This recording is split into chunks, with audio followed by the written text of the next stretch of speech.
Assessment year 24-25 में आपको tax audit report कैसे फाइल करनी है, इसके लिए सरकार ने ऑलरेडी नोटिफिकेशन जारी कर दिया है। लेकिन इसमें सरकार ने बहुत बड़ी गलती की है, जिससे कि बिजनेसमैन को तो मुश्किल होगी ही, इसके साथ ही टैक्स ऑडिटर को भी बहुत बड़ी परेशानी होगी। तो इसके बारे में हम इस वीडियो में डिस्कशन करेंगे कि सरकार ने कौन सी गलती की है और आपको इस गलती से कैसे बचना है। CA Satbir Singh YouTube channel पे आपका स्वागत है। बिजनेस करना तो मुश्किल है ही, लेकिन बिजनेस की कॉम्प्लायंस करनी उससे भी ज़्यादा मुश्किल है। लेकिन हम हमारे चैनल सीए सतबीर सिंह पे ऐसे अपडेट आपसे शेयर करते हैं जिससे कि आप टैक्स की कॉम्प्लायंस आसानी से कर पाएँ। तो आप हमारे यूट्यूब चैनल को सब्सक्राइब कर लें ताकि आपको फ्यूचर में भी अपडेट मिलते रहें कि आपको टैक्स की कॉम्प्लायंस कैसे करनी है। और आप हमें टेलीग्राम चैनल और WhatsApp channel CA Satbir Singh tax hill पे भी ज्वाइन कर लें। लिंक वीडियो के डिस्क्रिप्शन में दिया गया है, कमेंट में पिन किया गया है, ताकि आपको इनकम टैक्स के रेगुलर अपडेट आपके मोबाइल पे ही मिलते रहें। असेसमेंट ईयर 24-25 में आपको टैक्स ऑडिट रिपोर्ट कैसे फाइल करनी है, इसके ऊपर बहुत बड़ा बदलाव हो चुका है, जिसके ऊपर के मैंने वीडियो बनाई है, जो कि आप अपनी राइट हैंड साइड कॉर्नर में कार्ड में देख सकते हैं। इसमें सरकार ने बहुत से क्लोजेस को चेंज किया है और जो सबसे महत्वपूर्ण क्लॉज चेंज किया है वो है एमएसएमई से रिलेटेड, यानी कि यदि आप माइक्रो एंड स्मॉल इंटरप्राइज को पेमेंट करेंगे तो उस केस में आपको खर्चा तभी मिलेगा यदि आप उसको टाइमली पेमेंट करेंगे एज पर एमएसएमई एक्ट। तो यदि आप एमएसएमई से परचेज करते हैं तो उस केस में आपको टाइमली पेमेंट करनी है। तो इसके लिए डेट क्या होगी, इसके ऊपर भी आप कंप्लीट वीडियो देख सकते हैं CA Satbir Singh YouTube channel पे। लिंक आपके राइट हैंड साइड कॉर्नर में दिया गया है। यदि आप ट्रेडर से माल खरीदते हैं क्या उस केस में भी आपको टाइमली पेमेंट करनी है, इसके ऊपर भी आप video right hand side card में देख सकते हैं कि क्या इसके लिए ये प्रोविज़न एप्लीकेबल होगी या नहीं। तो अब डिस्कस करते हैं कि सरकार ने कौन सा बदलाव किया है और उसको करते हुए सरकार ने क्या गलती कर दी है।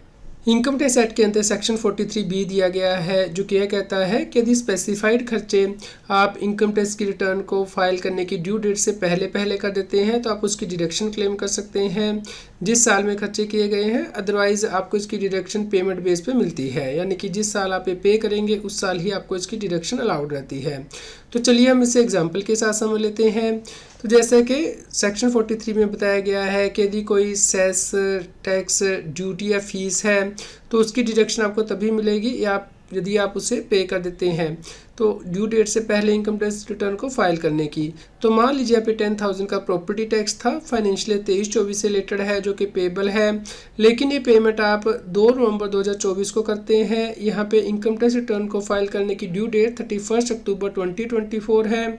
तो इसलिए ये खर्चा आपको फाइनेंशियल 23-24 में नहीं मिलेगा, यानी कि असेसमेंट ईयर 24-25 में नहीं मिलेगा।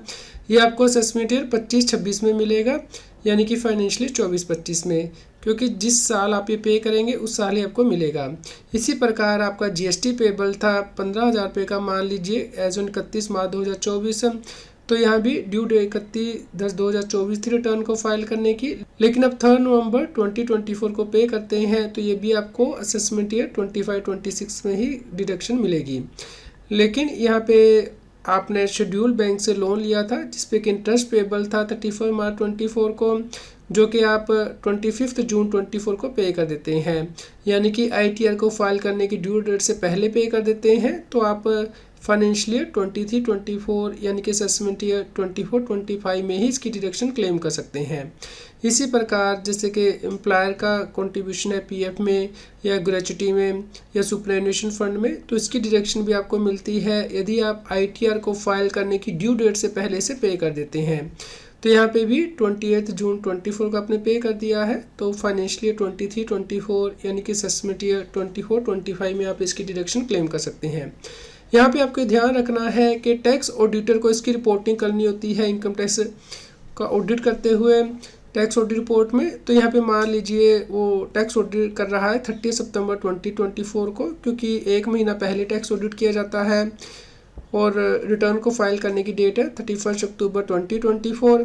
तो उस केस में टैक्स ऑडिटर जिस दिन ऑडिट कर रहा है उस दिन तक की उसकी कॉम्प्लायंस देखनी है कि एसएससी ने क्या कॉम्प्लायंस की है। यदि उस दिन ये अमाउंट पेबल है तो उसके अकॉर्डिंग उसे रिपोर्टिंग करनी होती है अपनी टैक्स ऑडिट रिपोर्ट में। चलिए अब सेक्शन 43B का इम्पैक्ट समझ लेते हैं कि आपके टैक्स पे क्या इम्पैक्ट पड़ता है। फाइनेंशियल 23-24 यानी कि असेसमेंट ईयर 24-25 मान लीजिए आपका 7,50,000 रुपये का प्रॉफिट आया है बिजनेस इनकम के अंतर्गत। तो अभी यहाँ पे क्योंकि आपने ये खर्चे पे नहीं किए हैं, यानी कि ये 25,000 के जो एक्सपेंसेस हैं वो आपने इनकम टैक्स रिटर्न को फाइल करने की ड्यू डेट तक पे नहीं किए हैं, इसलिए आपको इस साल यानी कि फाइनेंशियल 23-24 यानी कि असेसमेंट ईयर 24-25 में ये खर्चे नहीं मिलते हैं, तो ये यहाँ पे डिसअलाउ कर दिए जाएंगे। तो इस प्रकार जो आपका टोटल प्रॉफिट है वो बढ़ जाता है और इसके ऊपर ही आपको टैक्स देना होता है।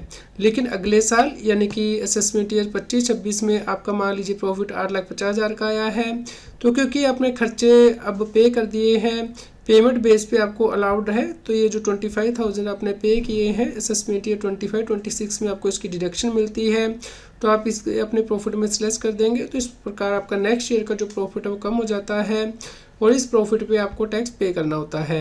इस प्रकार सेक्शन 43B के जो एक्सपेंसेस है वो आपके प्रॉफिट को बढ़ा देते हैं और अकॉर्डिंगली आपकी जो टैक्स लायबिलिटी है वो भी बढ़ जाती है। असेसमेंट ईयर 24-25 से यदि आप MSME को टाइमली पेमेंट नहीं करेंगे तो आपका एक्सपेंसिव डिसअलाउ किया जाएगा, लेकिन ये पेमेंट आपको MSME एक्ट के अकॉर्डिंग जो टाइम लिमिट दी गई है उसके अकॉर्डिंग करनी है। इनकम टैक्स रिटर्न को फाइल करने की ड्यू डेट से इसे लिंक नहीं किया गया है। तो चलिए हम इसे समझते हैं।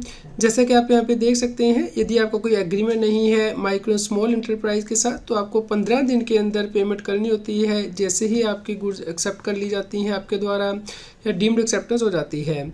यदि आपका एग्रीमेंट है तो आपको 45 दिन के अंदर जो है पेमेंट करनी होती है। तो इसे हम एग्जाम्पल के द्वारा समझते हैं। तो मान लीजिए 1 अप्रैल 23 को आपने गुड्स को एक्सेप्ट किया है, तो 30 डेज़ के अंदर का क्रेडिट पीरियड है, तो 30 अप्रैल 2023 आपको पेमेंट करनी है।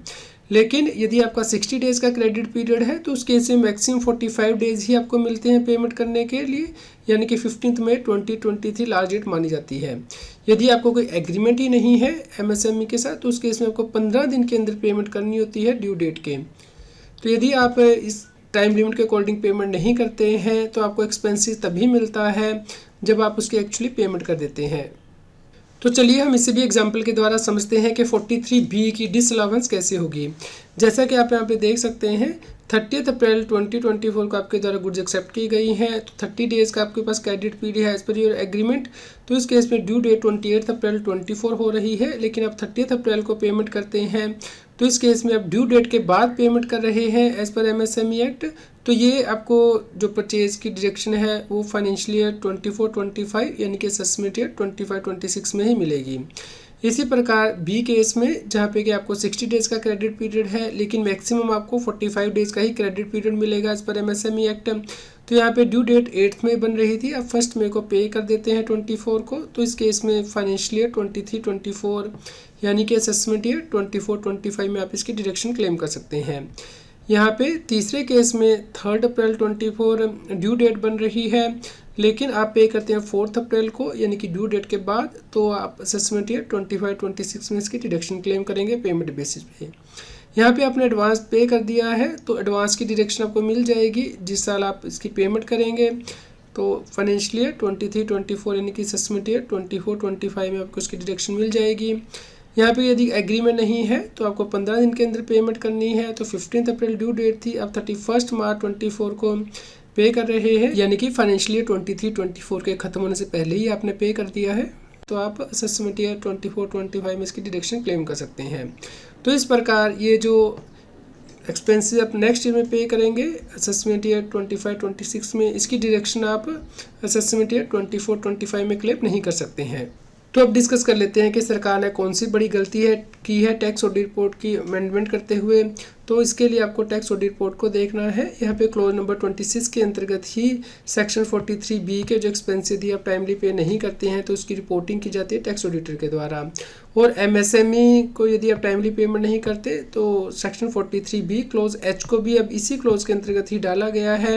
तो यहाँ पे आपको रिपोर्टिंग करनी होती है कि यदि आपने कोई एक्सपेंस ड्यूरिंग द ईयर इनकर किया है और वो इनकम टैक्स रिटर्न को फाइल करने की ड्यू डेट से पहले पे कर दिया है तो उसकी रिपोर्टिंग यहाँ होती है क्लोज B के अंतर्गत 26 के।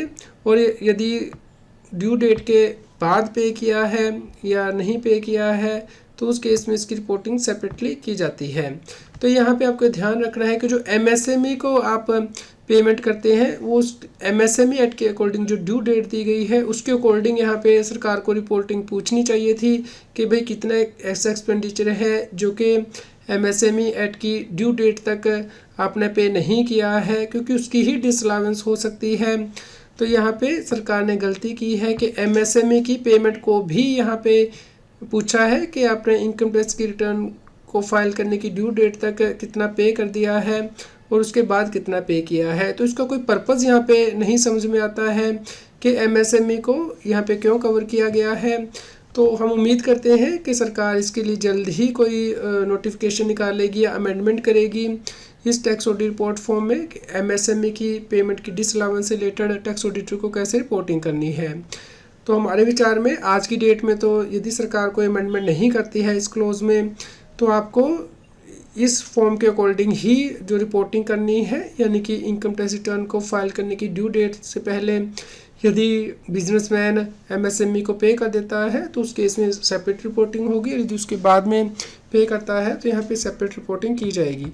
लेकिन इसके लिए आप क्वालिफिकेशन दे सकते हैं अपनी टैक्स ऑडिट रिपोर्ट में।